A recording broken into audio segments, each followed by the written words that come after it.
Kira-kira saya Wahabi apa NU? Saya Syiah apa NU? Saya iblis apa Muslim? Husnudzon kepada Allah harus, husnudzon kepada penipu haram. Contohnya Mbah Hasyim Asy'ari ngaku cucu Nabi. Mbah Hasyim Asy'ari melihat akhlaknya baik, orangnya saleh, megangnya tasbih, subhanallah, subhanallah, masya Allah, akhlaknya tandak tunduk pada Mbah Hasyim. Dia mengaku cucu Nabi, kemudian kata Mbah Hasyim, kayaknya bener ini akhlaknya aja begitu. Ditawarin minum, ana shaim, saya sedang berpuasa. Orang akhlaknya begitu, kira-kira ngaku cucu Nabi, kita percaya enggak? Percaya.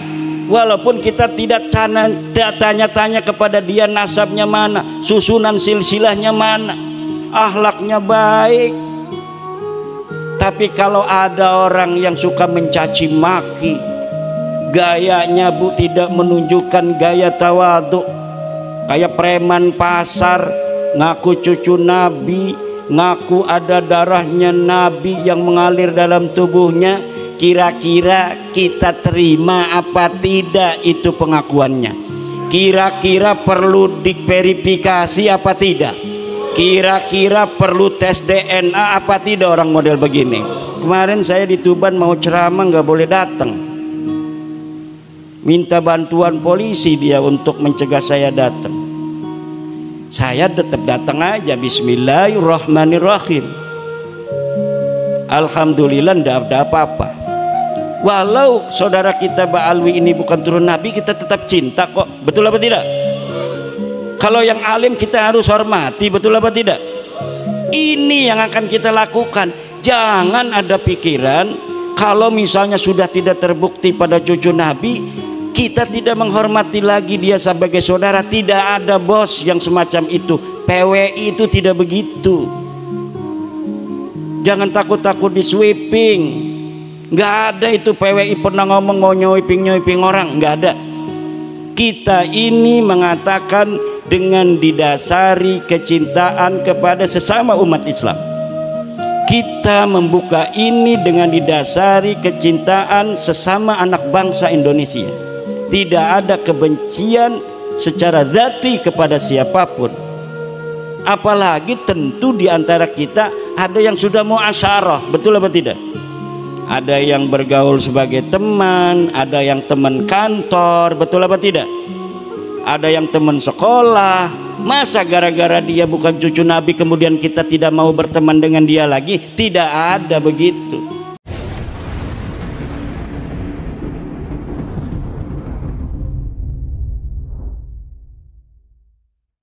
Haul ada sejak kapan? Sejak Wali Songo. Islam pertama datang ke Indonesia, Wali Songo sudah haul. Ya haulnya begini, di halaman nggak kelihatan kuburannya. Kalau ada orang haul kayak tetangga sebelah, haulnya di kuburan, kuburannya dikasih kembang sampai nggak kelihatan kuburannya, kembang semuanya. Habis 2 juta beli kembangnya juga. Setelah sekujur tubuhnya dikasih kembang, di atasnya dikasih payung, payungnya dikasih kembang lagi. Ini cara haul, bukan ajaran Wali Songo, bukan haul cara Nahdlatul Ulama. Cara Nahdlatul Ulama dari dulu ya begini, ngundang orang baca Yasin atau baca Kulhu, baca Falak bin Nas, zikir, kemudian ada ceramah, terus ada doa. Kalau ada berkat, bagi berkatnya. Kalau ada aqua, bagi aquanya. Ada kopi, bagi kopinya.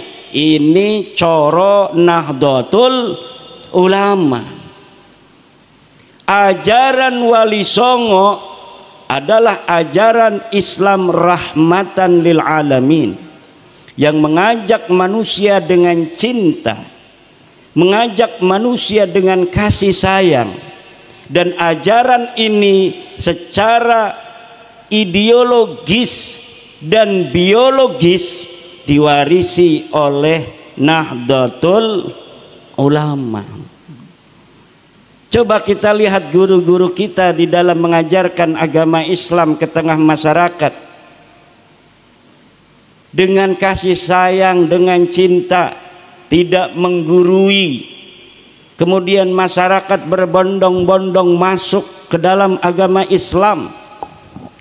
Kita berislam mungkin sudah 500 tahun. Sejak kita berislam ini, Wali Songo mengajarkan bahwa manusia dilihat bukan dari pangkat duniawinya, dilihat bukan dari harta benda yang ia miliki, dilihat bukan dari siapa keturunannya, tapi dilihat dari takwanya kepada Allah Subhanahu wa ta'ala. Para Wali Songo mengajarkan kesetaraan kepada umat Islam, kepada bangsa Nusantara pada masa itu, yang kemudian menjadi Indonesia pada tahun 1945.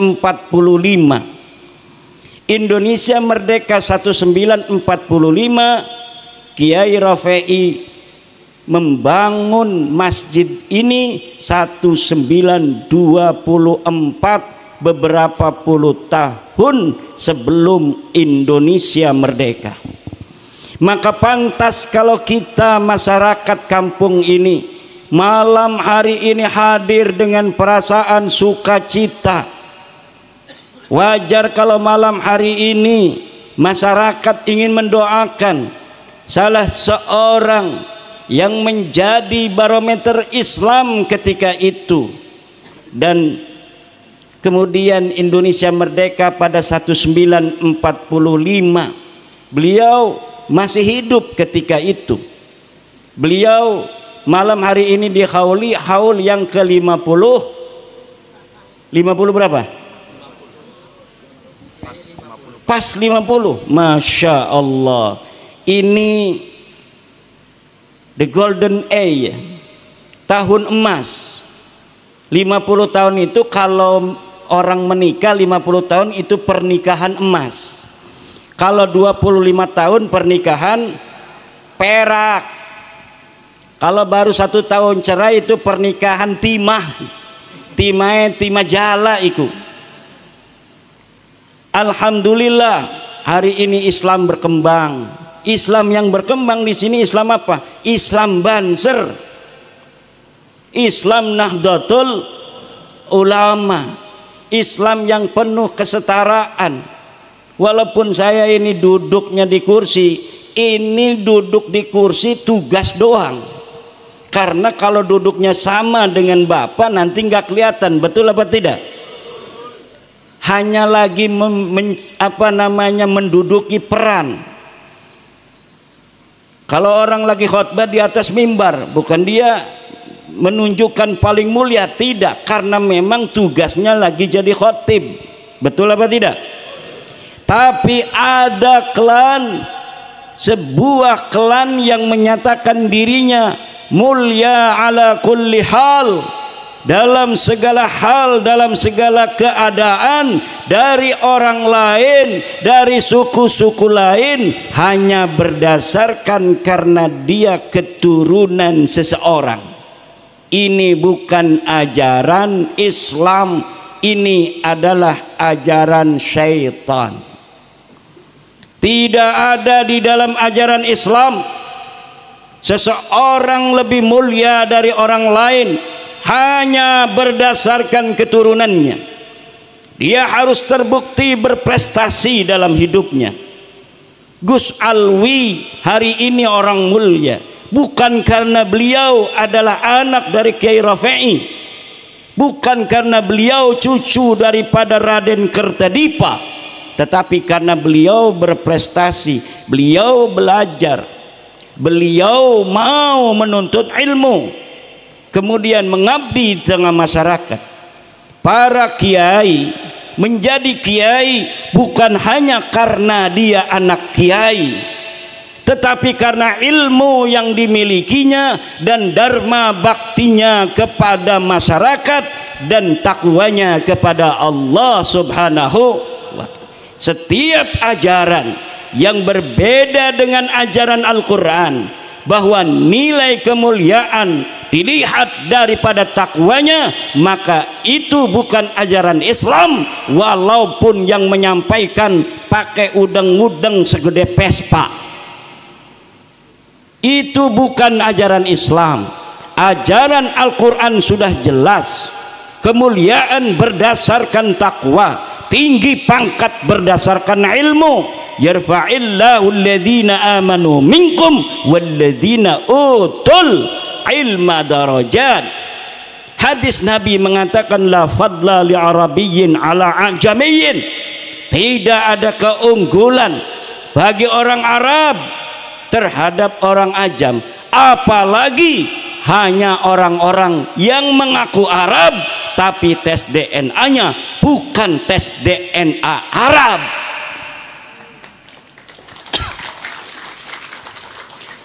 Maksudnya apa tepuk tangan itu? Maksudnya apa tepuk tangan? Seneng apa setuju? Atau mancing-mancing saya bicara nasab? Ngomong nasab apa enggak nih malam ini? Ngomong nasab apa tidak? Nanti ada yang marah.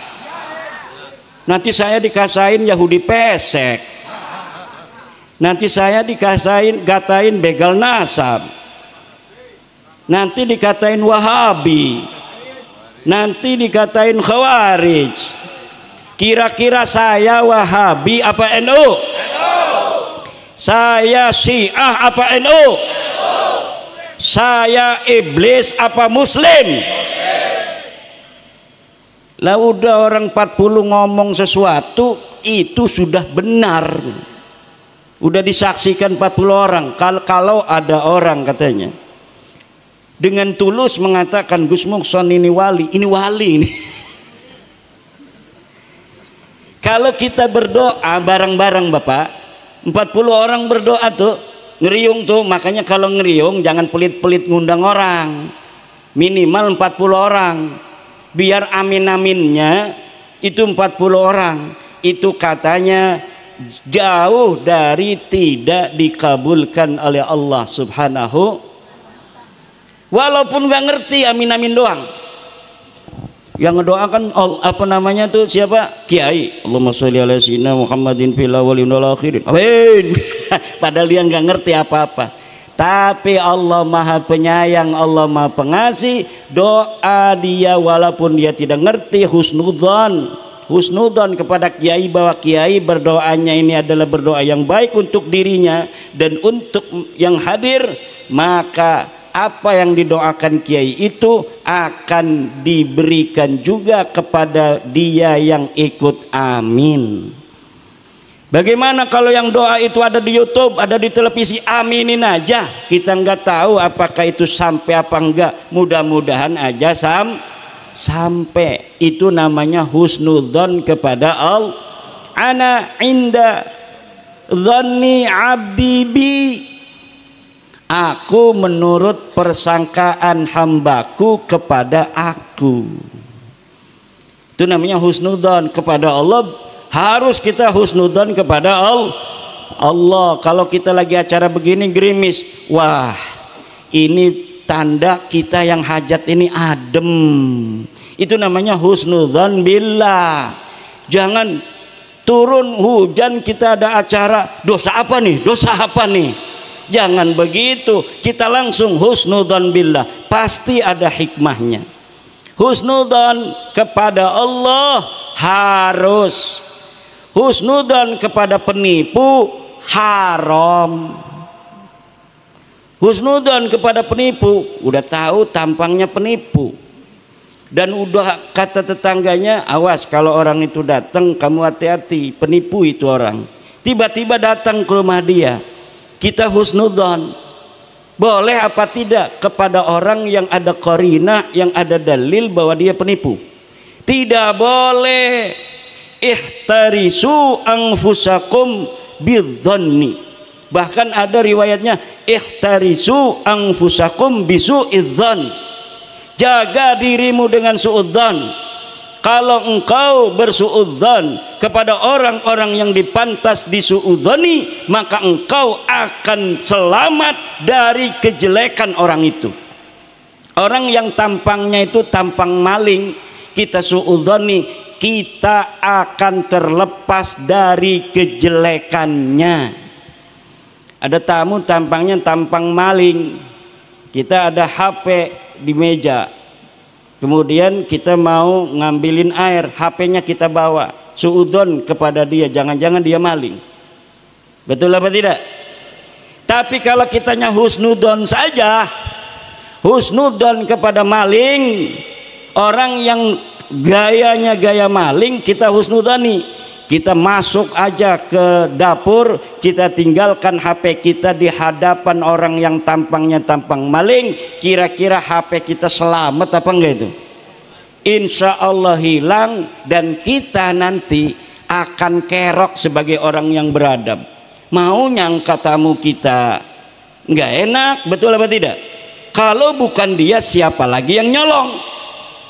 Maka dulur-dulur sekalian, di dalam kaidah usul fiqih dikatakan la ibrata bidzannil bayyini khata'uh.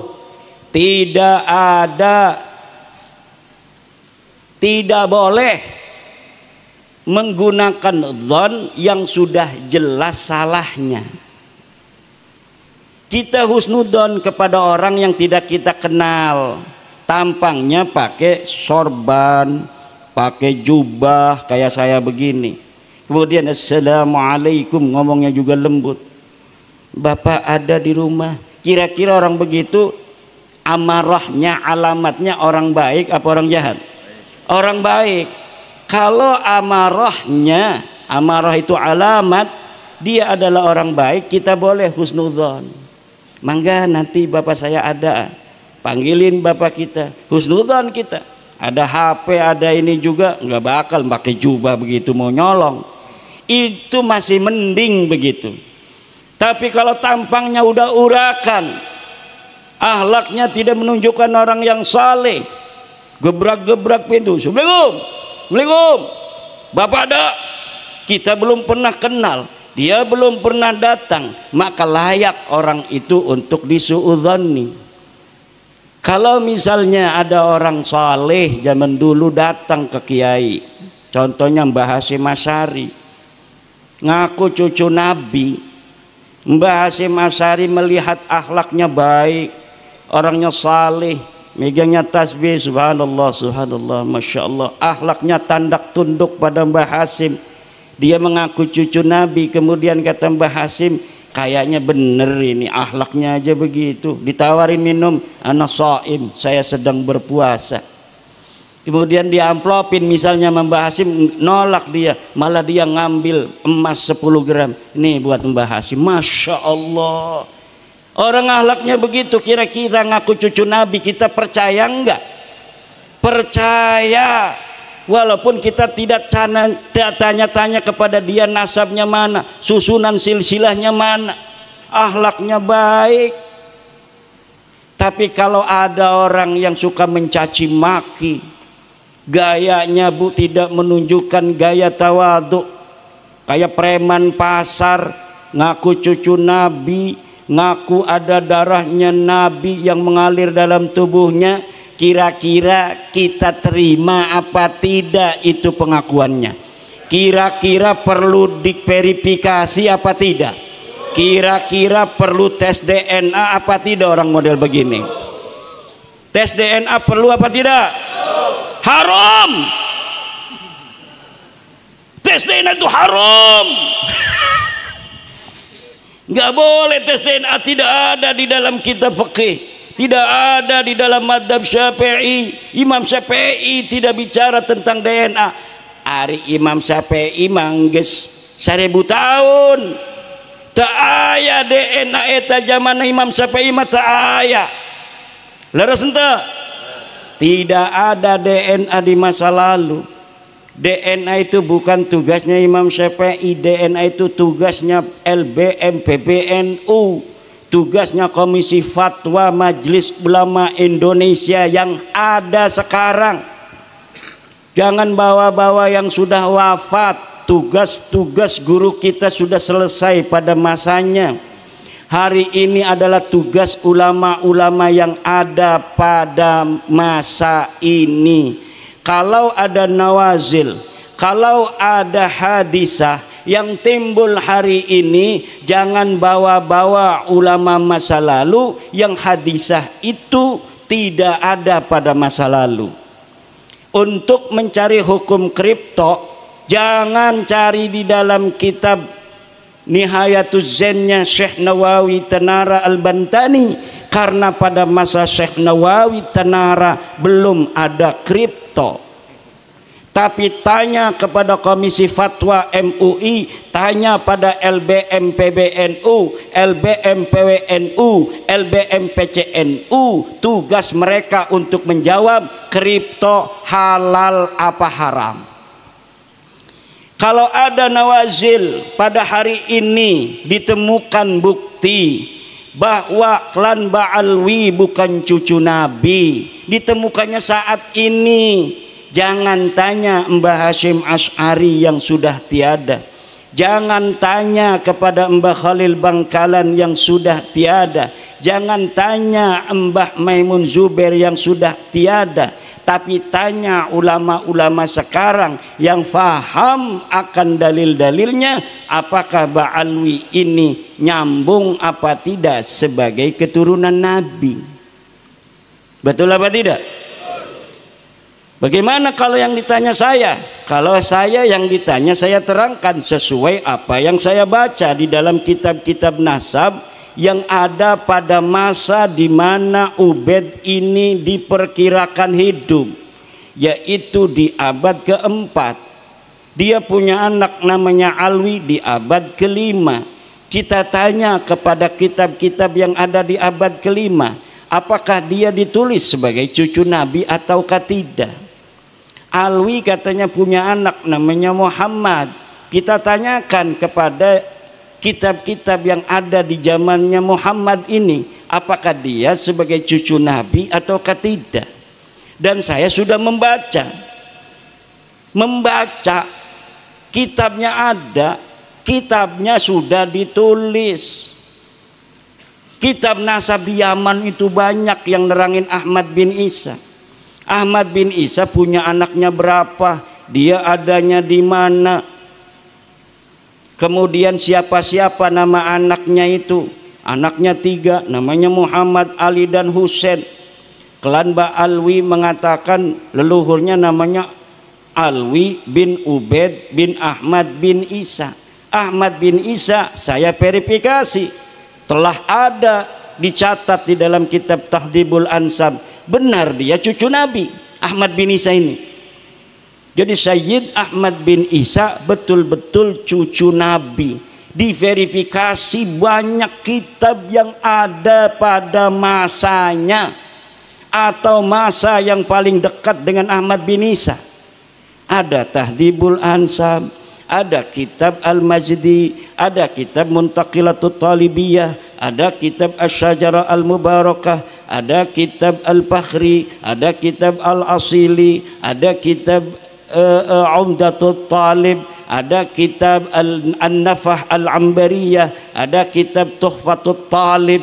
Semuanya mencatat Ahmad bin Isa adalah keturunan baginda Nabi besar Muhammad sallallahu alaihi wasallam. Lalu ada orang di abad 9 mengaku sebagai keturunan Ahmad bin Isa yang ada di abad keempat. Kemudian menyusun silsilah nama-nama Binanu bin Alwi bin Ubaid bin Ahmad bin Isa.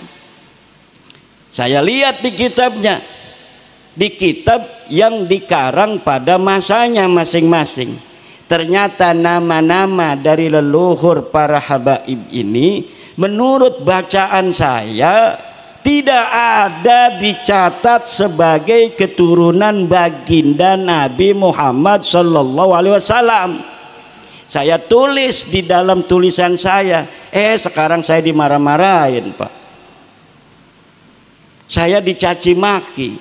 Saya hanya menulis apa ilmu yang ada di dalam kitab-kitab para ulama. Bahwa para ulama dulu sudah mencatat bahwa Ahmad bin Isa betul cucu Nabi, tapi dia tidak punya nama anak Ubed. Dia tidak punya cucu namanya Alwi. Kata para Habib ini, luhur kita turunan Nabi dari namanya Alwi, makanya disebut Ba'alwi. Punya ayah namanya Ubed. Ubed ini anaknya Ahmad bin Isa. Kata saya bukan. Ini saya lagi wadul, Pak, karena saya dicaci maki melulu gara-gara ngomong ini, supaya orang sini ngebelain saya. Nih kitabnya ada manuskripnya, ada cetakannya, dikarang oleh ahli nasab yang asli. Nih kitabnya nih, satu dek yang aku cucu Nabi. Ini kitab namanya Tahdhibul Ansab, dikarang oleh Imam Al-Ubaidili, wafat 432 Hijriyah. Nggak ada nama Ubaid disebut sebagai anaknya Ahmad bin Isa. Ini kitab abad kelima, namanya kitab Al-Majdi kalangan Imam Al-Umari. Tidak ada Ubaid dicatat sebagai anaknya Ahmad bin Isa. Ini kitab masih abad kelima, namanya Muntaqilatut Talibiyah karangan Ibnu Toba, abad kelima Hijriyah. Tidak ada Ubaid dicatat sebagai anaknya Ahmad bin Isa. Ini kitab Asy-Syajarah Al-Mubarakah, kitab abad ke-6. Ini kitab Al-Asili, kitab abad ke-7. Ini kitab Al-Fakhri, ini kitab Umdatut Talib, ini kitab An-Nabhah, ini kitab Tuhfatut Talib. Di Tuhfatut Talib inilah abad ke-10, 600 tahun setelahnya ditulis oleh ahli nasab.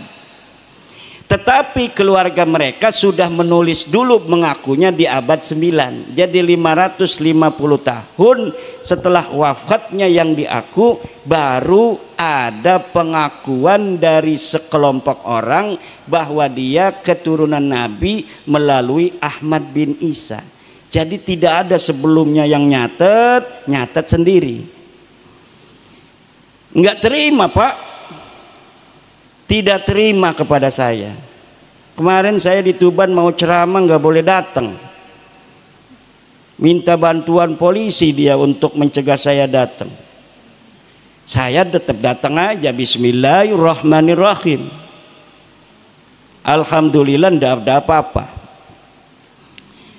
Dan ini terverifikasi apa yang saya teliti, yang sudah mempunyai kesimpulan. Kalau saya kesimpulannya itu sudah hakul yakin 100% bahwa para habaib yang ada di Indonesia ini, dari marga Al-Attas, As-Segab, bin Syihab, bin Yahya dan sebagainya, itu yang disebut Habib, bukan keturunan baginda Nabi besar Muhammad sallallahu alaihi wasallam. Dan itu tidak merendahkan mereka. Kenapa tidak merendahkan mereka? Karena manusia mulia bukan karena nasabnya. Betul apa tidak? Biasa-biasa saja itu sebenarnya. Misalnya begini, ada orang yang sejak kecil dia diingu oleh orang lain. Dia tidak tahu kalau dia anak angkat. Betul apa tidak? Dia anak seorang kiai, tapi wayuan, wayu ning Banyumas. Barang anu lahir lah kejodoh, pegatan, kerunya Gus Mukson ki, lah takingunang kita beh dia. Diarani bintine abine bin Muhsonuddin. Sampai gede deke werwe bin Muhson. Barang arep kawin anak wadon ki jere Gus Mungsun kawinaken nang kita bakal resah lamun diomong bukan sedih orang kira-kira ya sedih tapi kan itu hak tidak merendahkan dia tapi kita untuk menyelamatkan dia kalau kita yang menikahkan tidak sah wong kita ayah angkatnya betul apa tidak kalau kita berikan mungkin akan puyeng sedikit sedih dia meneteskan air mata ternyata ayahnya Gus Mukson yang selama ini dianggap sebagai ayah aslinya yang ganteng ini ternyata setelah 20 tahun terbukti bukan ayahnya tentu ada sedih tetapi itu menyelamatkan anak dan keturunannya ila yaumil qiyamah. Coba kalau Gus Muksonnya tidak katakan kepada anaknya ini bahwa dia adalah bukan anaknya, kemudian Gus Mukson berani saja menikahkan anak angkatnya ini yang perempuan, nikahnya tidak sah. Tentunya karena nikahnya tidak sah kurang barokah. Walaupun dianya tidak tahu kalau nikahnya tidak sah perempuannya ini, tapi lama-lama akan banyak masalah. Karena nanti pasti sesuatu yang ditutupi akan terbongkar. Kamu sudah punya anak menikah dulu yang nikahin Gus Mukson ya. Gus Mukson itu bukan bapak kamu. Tentunya akan ada masalah yang lebih banyak di masa depan. Hari ini kita katakan, Bib, ente bukan cucu Nabi. Supaya apa? Supaya tidak ada kesalahan lagi. Yang lama-lama itu tidak berdosa. Yang lalu-lalu mereka mengakui diri mereka sendiri sebagai turun Nabi itu tidak berdosa. Kenapa mereka tidak tahu? Sekarang dikasih tahu oleh ahli ilmu. Ahli ilmu itu orang yang sudah membaca keterangan, sudah tahu, ngasih tahu ente bukan cucu Nabi. Ya harusnya terima kasih, ngamplopin harusnya. Ini malah saya marah-marah, katanya saya Yahudi pesek, katanya saya dajjal, kata saya iblis. Yang mau ngasih tahu buat selamat ente semua, kok malah saya dimarah-marahin, dicegat di mana-mana. Katanya pemecah belah umat yang mana kita ngasih tahu kok.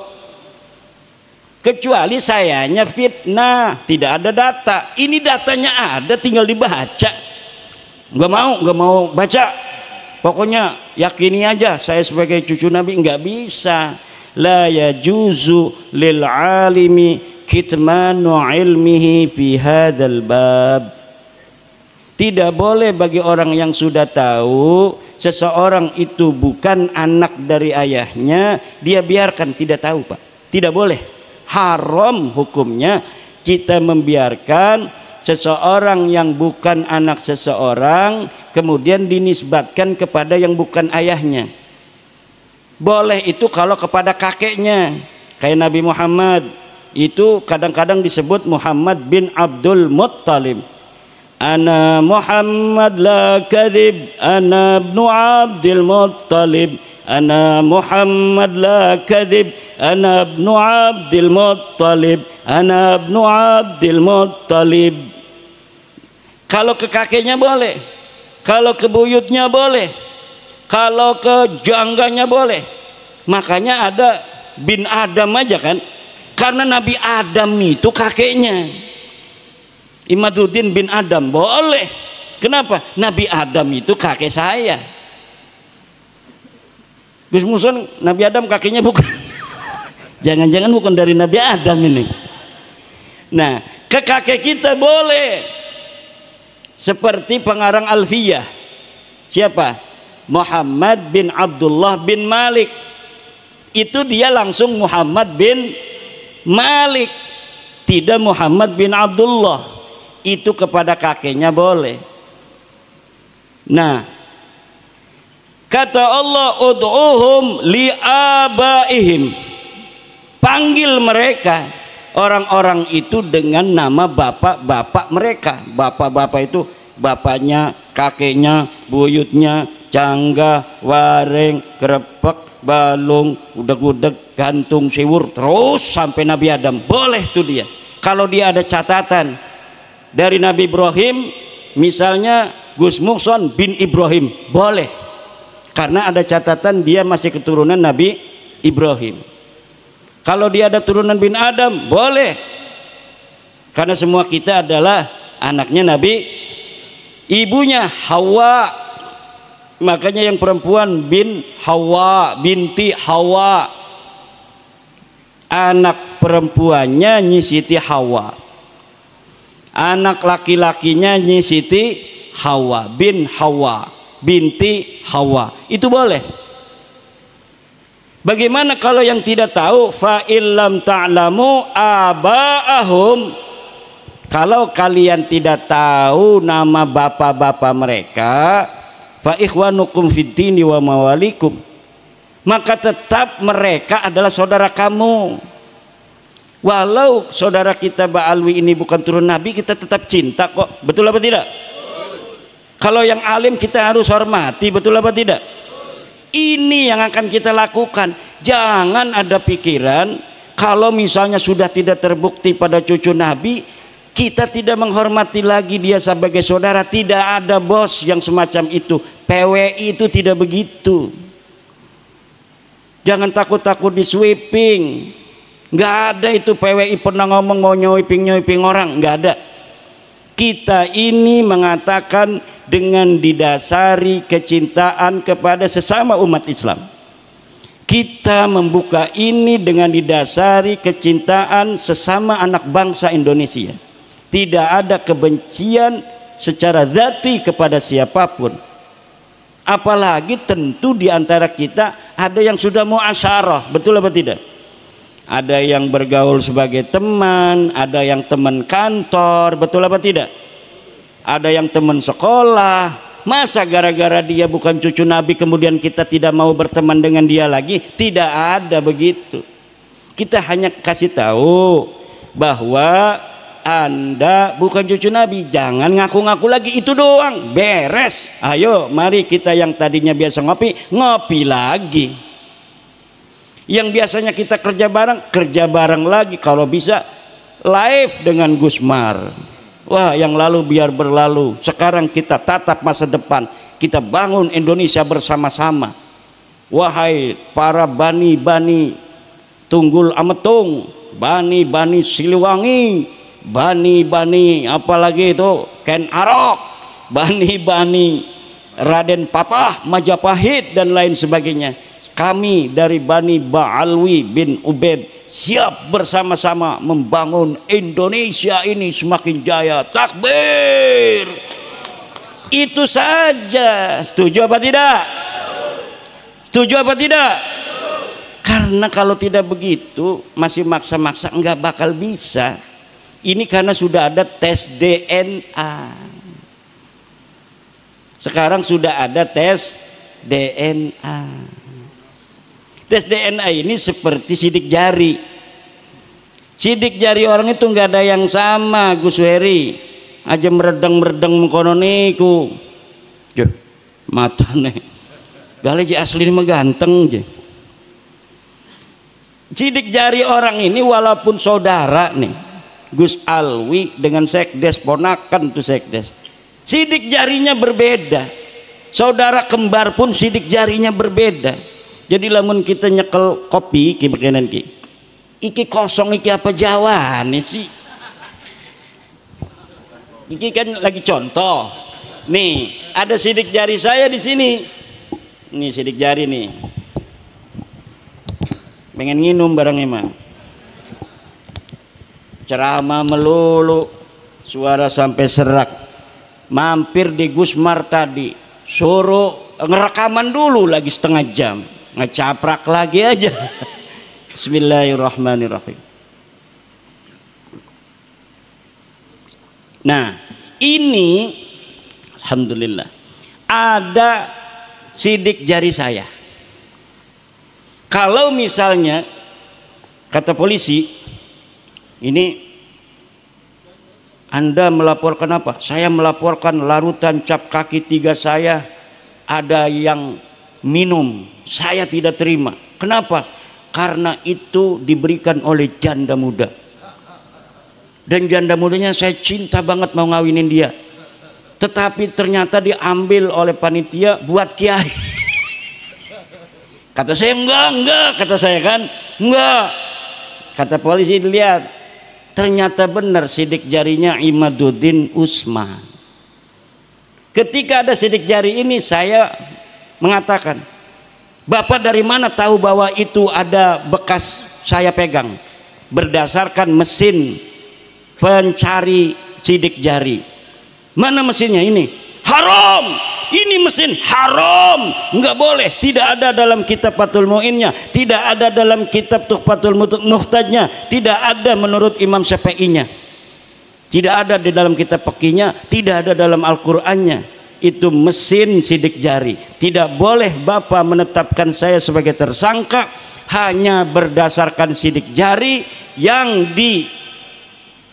diujinya dengan mesin. Sedangkan mesin ini, mesin sidik jari, tidak ada di zaman Rasulullahnya. Tidak bisa, nggak bisa. Walaupun saya berdalil-dalil begitu, tetap saya ditangkap, Pak. Betul apa tidak? Begitu pula DNA. DNA ini walaupun dikatakan haram dan lain sebagainya, maka tetap kalau misalnya sudah digunakan oleh dokter, mau dia ngomong haram, mau dia nggak mau, tetap kesimpulannya ya begitu-begitu saja. Understand? Maka hadirin ma'asyiral muslimin rahimakumullah, inilah yang harus kita jaga. Apa yang harus kita jaga? Nasab mulia Rasulullah. Jangan sampai masuk di dalamnya ad'iyah wad dukhala, para pengaku-pengaku dan para penyusup-penyusup. Ini bagian daripada kita berbakti kepada Nabi besar Muhammad sallallahu alaihi wasallam. Bagaimana nanti kita berjumpa dengan baginda Nabi Muhammad sallallahu alaihi wasallam jika hanya untuk mengatakan bukan keturunan Nabi, sebagai bukan keturunan Nabi saja kita tidak berani, padahal sudah nyata dari segala penjuru semuanya adalah benar. Inilah bapak-bapak dan ibu-ibu hadirin ma'asyiral muslimin rahimakumullah, termasuk ini Eyang Anggadipa, betul, Kertadipa. Eyang Kertadipa ini harus dirawat. Yai Rafi'i harus dirawat. Apanya yang harus dirawat? Sejarahnya harus ditulis. Dan tidak boleh nanti ada orang-orang yang kemudian mengklaim Eyang Kertadipa ini misalnya bernasab kepada Anu bin Anu bin Anu, padahal keluarga tidak mengetahui susunan silsilah itu. Jangan-jangan silsilah itu adalah silsilah palsu untuk membelokkan sejarah di masa depan. Karena kalau hari ini kita biarkan sejarah Indonesia ini dirubah, maka masa depan anak cucu kita akan melaknat kita. Anak cucu kita akan melaknat kita.